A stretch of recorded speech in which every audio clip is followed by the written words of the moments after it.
Hello everyone, welcome back to the Tech Learning with Rajat and today I am going to explain the concepts of MongoDB basics. ठीक है, तो इस video में हम cover करेंगे कि MongoDB क्या क्या बेसिक है, MongoDB क्या होता है और जो हमारी मर्न की कंप्लीट सीरीज चल रही है, रिएक्ट हुआ, नोड हमारा चल ही रहा है, तो हमको एक डेटाबेस की ज़रूरत पड़ती है। ठीक है, तो बिल्कुल बेसिक से स्टार्ट कर रहे हैं और फिर हम देखेंगे कैसे इसको नोड के साथ या फिर जो हमारे मर्न डेवलपमेंट के बारे में हम बात करते हैं कैसे इसको यूज़ किया जाता है। ठीक है, तो चलिए without wasting any time let's get started and देखते हैं व्हाट इज़ मोंगो डीबी और उससे आगे हम चलेंगे देखेंगे। तो सबसे पहले अगर हम बात करें why do we need a database. ठीक है, अगर अभी हम मोंगो डीबी को साइड में भी रख दें, डेटाबेस की ज़रूरत हमें क्यों पड़ती है? कलेक्शन ऑफ डेटा समझ में आता है, जिसको आप सिंपली बोल देते हो कि इट्स अ डेटाबेस। ठीक है, अब क्यों ज़रूरत पड़ती है डेटाबेस की? जैसे कुछ points like applications generate large amount of data. ठीक है, कोई भी एप्लीकेशन है या फिर आप कुछ भी यूज़ कर रहे हो तो that will generate the large amount of data. तो अब जब एक large amount of data generate हो रहा है तो ज़रूरत पड़ती है उसको मैनेज करने की। ठीक है, सही जगह और सही तरीके से उसको स्टोर करने की। इसीलिए जो दूसरा पॉइंट है यहाँ पे, data must be stored permanently, retrieved quickly, updated securely. ये तीन पॉइंट्स हैं। तो जब भी when you deal with the large amount of data, तो डेटा क्या होना चाहिए? It should be stored permanently, permanently वो स्टोर हो सके सही तरीके से, और जब भी ज़रूरत पड़े तो क्विकली रिट्राइव हो सके। ठीक है, उसके साथ साथ सिक्योरली उसको अपडेट भी किया जा सके। लाइक अगर फर्दर मॉडिफिकेशंस हैं डेटाबेस के अंदर तो बहुत सिक्योरली उस चीज़ को अपडेट किया जा सके। एग्जाम्पल्स में अगर हम देखें तो student records, log in details, product information, ये सारे एग्जाम्पल्स हैं आपके डेटाबेस के। अगर हम सिंपली फाइल की बात करते हैं, लाइक हमारे पास टेक्स्ट फाइल्स हैं या फिर कोई एक्सेल फाइल है फॉर एग्जांपल, तो these are not enough for large applications. ये इनफ नहीं रहते हैं लार्ज एप्लीकेशंस के लिए, इस पे काम करने is not that much convenient. ठीक है, चलिए, तो ये तो था आपका why do we need a database. अब नेक्स्ट चले, व्हाट इज अ डेटाबेस। तो डेटाबेस क्यों चाहिए था वो हमने देखा, अब लेकिन डेटाबेस होता क्या है?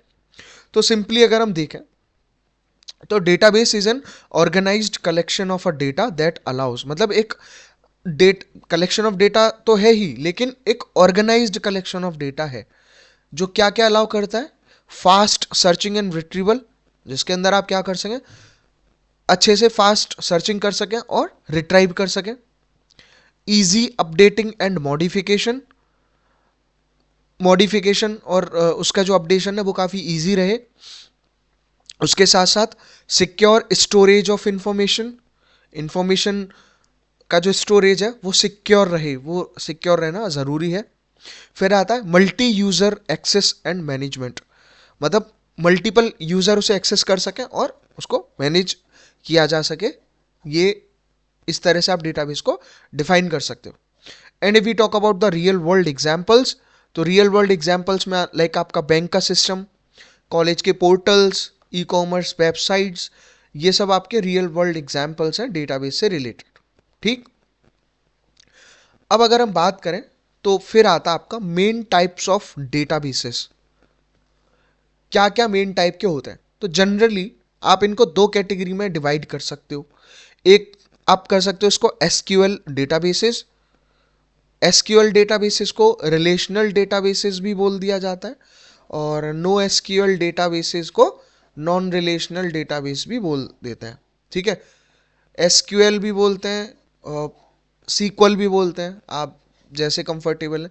तो एसक्यूएल के अंदर आता है आपका जैसे माई सीक्वल, ठीक है, ओरेकल एंड पोस्टग्रे सीक्वल।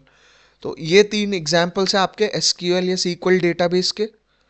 और नो सीक्वल डेटाबेस मेनली जो नॉन रिलेशनल डेटाबेस होता है, तो उसमें आता आपका मोंगोडीबी, जिसके बारे में हम बात कर रहे हैं, जिसके बारे में हम पढ़ रहे हैं। फायरबेस, कैसेंड्रा, ये एग्जाम्पल्स हैं आपके नो सीक्वल डेटाबेस के। तो सिंपली आपको पता है डेटाबेस में या फिर सीक्वल की अगर हम बात करते हैं तो टेबुलर फॉर्म में हमारा डेटा स्टोर होता है। Like we have rows, we have columns, ठीक है, वी हैव रिकॉर्ड्स, तो उस तरह से हम उसको सेव करते हैं। अब नेक्स्ट देखें तो सीक्वल डेटाबेस का जो बेसिक्स है उसमें क्या है, डेटा स्टोर्ड इन टेबल्स जैसे अभी मैंने बताया, फिक्स्ड रोज एंड कॉलम्स और रोज फिक्स रहते हैं, and schema must be defined first. Schema होता है एक तरह से बेसिक स्ट्रक्चर। एक बेसिक स्ट्रक्चर का मतलब है कि आपको पहले से डिफाइन करना पड़ेगा कि इतनी रोज होंगी या फिर इतने कॉलम्स होंगे फॉर एग्जाम्पल, ठीक है। And best for structured data, इसीलिए जो आपके पास स्ट्रक्चर्ड डेटा है उसके लिए सीक्वल डेटाबेस बेस्ट होता है। क्योंकि अगर आपको पहले से पता है आपके पास 6 कॉलम होंगे, 10 रोज होंगी और उनमें क्या प्रॉपर डेटा आपका रहने वाला है, क्या स्टोर होने वाला है, तो ईजी रहता है। इसीलिए उस सब इस तरह के क्राइटेरिया के लिए सीक्वल डेटाबेस इज बेस्ट। लेकिन क्वेश्चन ये है ना कि ज़रूरी नहीं है ना कि every data should be structured, या फिर आपको एक you are given with fixed rows and columns, तो ये प्रॉब्लम है। इसीलिए सीक्वल का अगर आप एग्जाम्पल देखोगे तो जैसे यहाँ 3 कॉलम है एग्जाम्पल में, name, ID, name and marks, ठीक है। तो ये एग्जाम्पल हो गया सिंपली रो कॉलम की फॉर्म में सीक्वल डेटाबेस का। अब दूसरा आता आपका अगर हम बात करें तो वो आता आपका नो सीक्वल डेटाबेस बेसिक्स, ठीक है। तो नो सीक्वल डेटाबेस में आपको पता ही है data stored in flexible format, तो उसका ऑपोजिट ही है। डेटा इसमें काफ़ी फ्लेक्सिबल फॉर्मेट में स्टोर होगा, कोई फिक्स्ड स्कीमा इसका होता नहीं है, स्केल्स इजीली हॉरिजॉन्टली इसको एक्सपेंड किया जा सकता है, handles large and unstructured data, ठीक है। तो एक लार्ज अमाउंट का या फिर अनस्ट्रक्चर्ड डेटा को हैंडल हम कर सकते हैं, and it's ideal for modern applications, ठीक है। ये मॉडर्न एप्लीकेशंस के लिए आइडियल रहता है। अब बात करें व्हाट इज मोंगोडीबी, तो MongoDB is a no SQL document based database that stores data in JSON like format, ठीक है। तो मोंगोडीबी नो एसक्यूएल का पार्ट है, नो सीक्वल का पार्ट है, and it's a document based database. और ये कैसे करता है स्टोर, जेसन लाइक फॉर्मेट में डेटा स्टोर करता है apart from the rows and columns, and JSON stands for your Java script object notation, ठीक है। तो इसीलिए बहुत ज़्यादा फीजिबल है, प्रीफरेबली इसको हम मर्न के साथ यूज़ करते हैं। एंड क्या फीचर्स हैं इसके, फास्ट है, फ्लेक्सिबल होता है, स्केलेबल होता है, डेवलपर फ्रेंडली है, ये चारों पॉइंट इसमें होते हैं।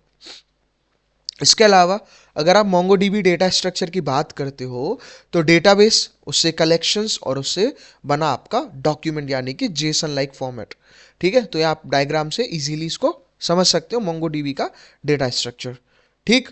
फिर आता है इसी में आगे कि 3 चीज़ें थी, जैसे कलेक्शन हुआ, डॉक्यूमेंट हुआ, तो एग्जाम्पल में आप देख रहे हो ना यहाँ पे, ये जेसन लाइक ऑब्जेक्ट है। जैसे की वैल्यू पेयर की फॉर्म में आप बोल सकते हो, लाइक करली ब्रेसेस के अंदर जैसे एक आपका नेम हो गया, एक कोर्स हो गया और एक मार्क्स हो गए, ठीक है। तो इसको आप एक की वैल्यू पेयर की तरह ट्रीट कर सकते हो। इसके अलावा अगर हम देखें मोंगोडीबी वर्सेस सीक्वल, क्या बेसिक डिफरेंस क्या हो सकता है, ठीक है। तो एसक्यूएल की बात करें और मोंगोडीबी की, तो सीक्वल में टेबल होता है, मोंगोडीबी में कलेक्शंस होते हैं। सीक्वल के अंदर रोज होती हैं, मोंगोडीबी में डॉक्यूमेंट्स होते हैं। सीक्वल के अंदर आपका फिक्स्ड स्कीमा होता है, मोंगोडीबी में फ्लेक्सिबल स्कीमा होता है। सीक्वल के अंदर आपके जॉइंस होते हैं और मोंगोडीबी के अंदर आपका एम्बेडेड डेटा होता है, ठीक। तो ये एक सिंपल बेसिक डिफरेंस है मोंगोडीबी एंड सीक्वल के बीच में। अब आता है why developers prefer MongoDB. Generally MongoDB developers क्यों प्रेफर करते हैं, क्योंकि it's easy to learn, learn करना आसान है, no complex joins needed, like SQL database की बात करें, जॉइंस का कॉन्सेप्ट होता है, कॉम्प्लेक्स कॉन्सेप्ट होते हैं, तो ऐसा कुछ यहाँ ज़रूरत नहीं पड़ती है। Works well with JavaScript, JavaScript के साथ बहुत अच्छे से काम करता है बिकॉज इसमें जेसन फॉर्मेट में डेटा स्टोर कम करते हैं, ठीक है। और जेसन का फुल फॉर्म ही है जावास्क्रिप्ट ऑब्जेक्ट नोटेशन, तो it's very convenient and very flexible and very compatible with JavaScript. फिर आता है हैंडल्स बिग डेटा इजीली, बड़े डेटा को हैंडल करना काफ़ी इजी है, and perfect for MERN stack, MERN stack के लिए भी काफ़ी परफेक्ट है। अब आता है वेयर मोंगोडीबी इज यूज्ड, तो रियल वर्ल्ड एप्लीकेशंस में आप देख सकते हो, like e commerce platforms, social media apps, online learning platform, banking and fintech, mobile applications में आप यूज़ कर सकते हो, and use by many companies. MongoDB बहुत पॉपुलर कंपनीज यूज़ करती हैं, लाइक नेटफ्लिक्स, उबर, अमेजन, अडोबी एट्सेट्रा, ठीक है। मोंगोडीबी और मर्न स्टैक बहुत ही अच्छा कॉम्बिनेशन बनाता है ना। लाइक मोंगोडीबी से आपका M stands for MongoDB, it's a database. E stands for Express, it's a backend framework also, right? For of the Node.js. R stands for React, and it's a front-end framework. And basically React is a library, but it is used for front-end. And N stands for Node, it is used for server.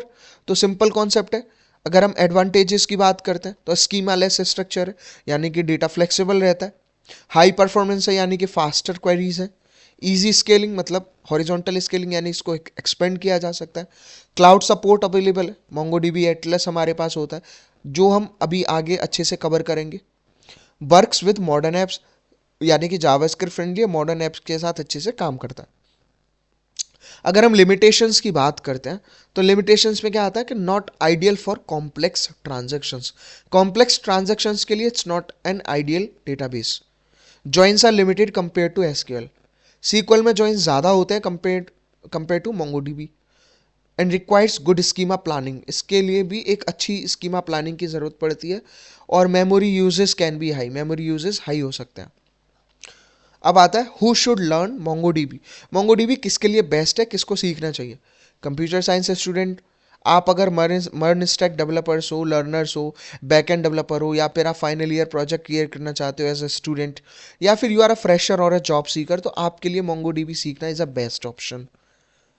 MongoDB series का जो road map अभी चलेगा, इसमें मैं आपको क्या क्या बताऊंगा. मोंगोडीबी के कॉन्सेप्ट, फिर मैं बताऊंगा आपको इंस्टॉलेशन एंड टूल्स के बारे में, फिर क्रड ऑपरेशंस के बारे में जिसमें create, read, update and delete आता है, क्वेरीज एंड इंडेक्सिंग के बारे में, एंड मोंगोडीबी को नोड.जेएस के साथ आप कैसे यूज़ कर सकते हो, कैसे इंटीग्रेट कर सकते हो, कैसे डेटाबेस कनेक्टिविटी अप्लाई कर सकते हो, और फिर हम देखेंगे एक इसका मिनी प्रोजेक्ट. तो ये सब रहा. तो before ending, like the video and subscribe this MongoDB series. And if you have any doubt, you can comment and share this video too. Thank you.